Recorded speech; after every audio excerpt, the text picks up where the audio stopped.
সরু সড়ক অতিরিক্ত বাঁকের কারণে মরণ ফাঁদে পরিণত হয়েছে খাগড়াছড়ি দীঘিনালা সড়ক। ঝুঁকিপূর্ণ বাঁকের কারণে প্রায় ঘটছে দুর্ঘটনা। নিরাপদে যাতায়াতের জন্য সড়ক প্রশস্ত ও বাঁক সোজা করার দাবি জানিয়েছেন যানবাহনের চালক ও যাত্রীরা।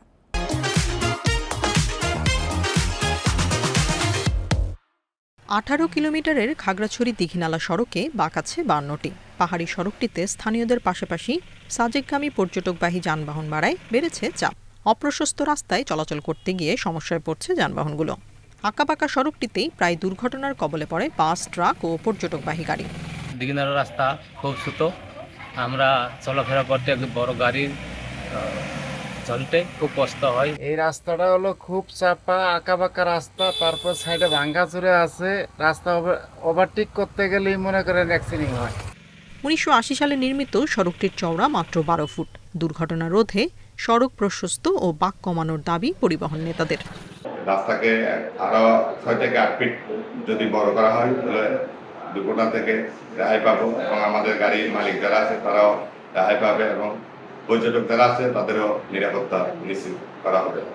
তবে এরই মধ্যে জেলা সদরের খাগড়াপুর থেকে দীঘিনালা পর্যন্ত 18 কিলোমিটার সড়ক প্রশস্ত করার প্রকল্প নেয়ার কথা জানিয়েছে সড়ক ও জনপথ বিভাগ।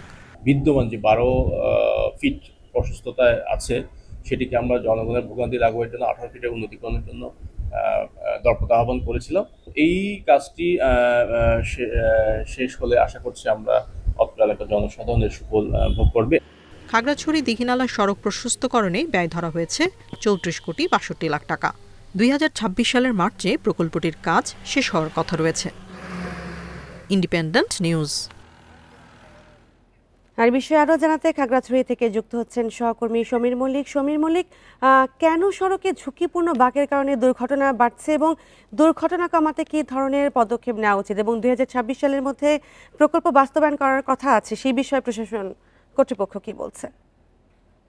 দেখুন, আমি যে জায়গাটি দাঁড়িয়ে রয়েছে এখান থেকে কিন্তু দীঘিনালা রাস্তাটা শুরু, অর্থাৎ এখান থেকে ঠিক 18 কিলোমিটার পর্যন্ত যে সড়কটি রয়েছে সেটির প্রশস্ত হওয়ার কথা ছিল 18 ফুট, কিন্তু সেটি রয়েছে এখন পর্যন্ত 12 ফুট। যে কারণে আসলে আপনি জানেন পাহাড়ি যে ভৌগোলিক গঠন, এটির কারণে কিন্তু পাহাড়ি সড়কের পুরো সড়কটি গেছে কিন্তু পাহাড়ের উপর দিয়ে, অর্থাৎ এখানে উঁচু নিচু বেশ কিছু পাহাড় রয়েছে এবং আমরা গুনে রেখেছি এখানে প্রায় 52টির মতো বাঁক রয়েছে। যে কারণে আসলে অনেকগুলো জায়গায় যে সড়কের যে একেবারে দনুকের মতো বাঁকা, আবার কিছু জায়গায় কিছুটা সোজা আছে, অর্থাৎ এখানে সর্বোচ্চ আধা কিলোমিটার রাস্তা সোজা নেই, অর্থাৎ প্রতিটা মোড়ে মোড়ে কিন্তু বাঁক রয়েছে। যে কারণে আপনি জানবেন এই সড়কটি দিয়ে খাগড়াছড়ির দীঘিনালা ছাড়াও রাঙামাটির লংগদু এবং বাঘাছড়ির সাথে সড়ক যোগাযোগ আছে এবং বাংলাদেশের একটি গুরুত্বপূর্ণ পর্যটন কেন্দ্র সাজেক, সেটাও কিন্তু এই সড়ক দিয়ে যাতায়াত করে একমাত্র সড়ক এটি।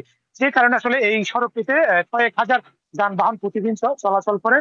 1990 দশকে সড়কটি হওয়ার পর থেকে এখানকার মানুষের প্রাণের দাবি ছিল আসলে সড়কটি বড় করার। এখন 2025 সালে এসে কিন্তু এখানে যানবাহনের চাপ অতীতের তুলনায় অনেক বেশি বেড়েছে। প্রতিদিন এখানে মোটরসাইকেল, সিএনজি, ট্রাক, কাঠবাহী গাড়ি, একই সাথে বাস, বিভিন্ন ধরনের পরিবহন কিন্তু চলাচল করে, পর্যটকবাহী গাড়ি। এবং আমরা দেখেছি অন্তত গড়ে বলা যায় প্রতি সপ্তাহ থেকে 15 দিনে কিন্তু একটা অ্যাক্সিডেন্ট এখানে হয়। গতকালকেও একটি গাড়ি উল্টে গেছে এবং আমরা দেখেছি গত 10 দিন আগে শান্তি পরিবহনের ঠিকানা রাস্তা থেকে ছিটকে পড়াটা এখানে একটা নিত্যদিন একটা ঘটনায় পরিণত হয়েছিল।